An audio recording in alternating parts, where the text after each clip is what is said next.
Le roi David, un homme selon le cœur de Dieu. Après que le Seigneur ait rejeté Saül comme roi en Israël, à cause de sa désobéissance en la parole du Seigneur donnée par le prophète Samuel, l'Éternel décida de susciter un autre roi en Israël en remplacement de Saül. L'Éternel dit à Samuel, « Prends ta fiole d'huile, je t'enverrai chez Isaïe, le Bethlémite, car j'ai vu parmi ses fils celui que je désire pour roi. » Isaïe avait 8 fils, dont David fut le 8e, qui était l'homme selon le cœur de Dieu.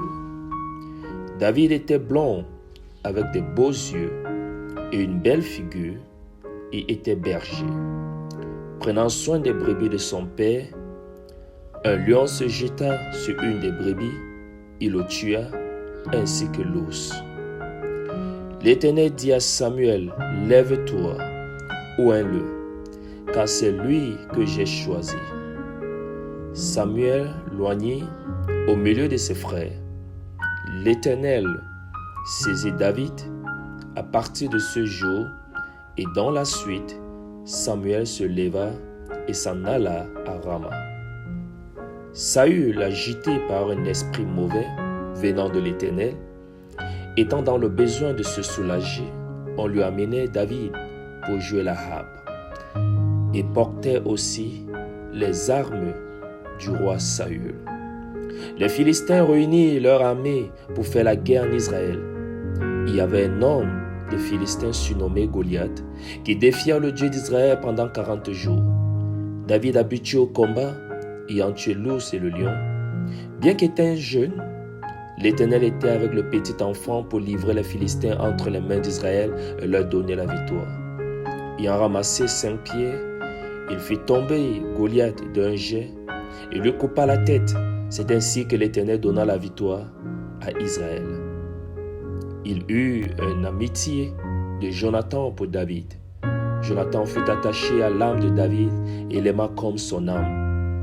Saül, jaloux de David, à plusieurs reprises tentait de tuer David parce que les femmes chantaient et jouaient des tambourins et des triangles et poussaient des cris de joie disant « Saül a frappé ses 1000 et David a frappé ses 10 000. » Saül, craignant de mettre la main sur David, proposa de faire de David son jarre. Saül, toujours dans le but de tuer David, lui proposait de marier sa fille Michal, sans payer la dot, mais de lui donner en retour des prépuces de 200 Philistins, ce qui fit. Alors Saül vit et comprit que l'Éternel était avec David. Il le craignit de plus en plus et fut toute sa vie son ennemi. David a été protégé à 3 reprises contre les attentats de Saül et prit fuite, et Jonathan constamment informait David des dispositions hostiles de Saül. David s'enfuit loin de Saül et alla chez Akish, roi de Gad. Craignant qu'il ne se fasse pas identifier, il se montra comme fou à leurs yeux. David dans la caverne d'Adullam et ensuite à Moab, le prophète Gad lui dit, « Ne reste pas dans la forteresse, va-t'en et entre dans le pays de Juda. » Et David s'en alla et parvient à la forêt de Héra. Après la mort de Saül, David succéda au trône et fut oint comme roi de Juda.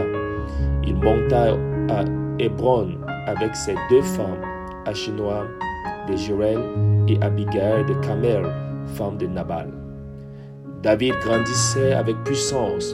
À Hébron, il eut des fils tels que Amon, Kiléa, Absalom, Adonijah, Shephtatia et Jithréam.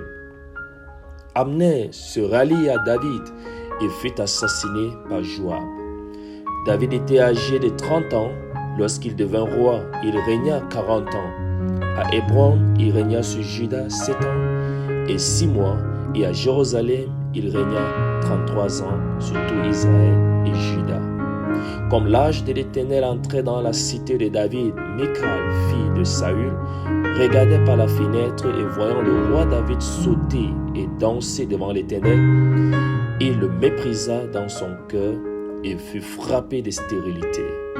David ayant eu à cœur de bâtir une maison à l'Éternel, l'Éternel fit une alliance avec lui de sa postérité. David, après son crime d'adultère, ayant pris la femme de Uri et fit tuer Uri, Dieu envoya le prophète Nathan lui dit son péché, et David se repentit, chose qui plut à l'Éternel, et l'Éternel dit, c'est l'homme selon mon cœur. Absalom se révolta contre le règne de son père David, et David prit fuite. David passait les moments difficiles après qu'il soit rejeté comme roi. Il fut maudit par Shimei. Plus tard, David fut ramené par Juda et Israël.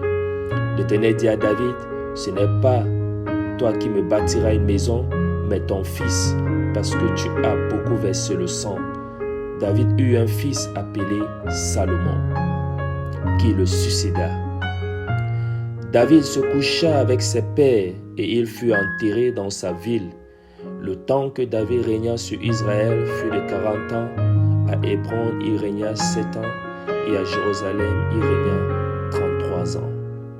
Salomon s'assit sur le trône de David, son père, et son règne fut très affermi.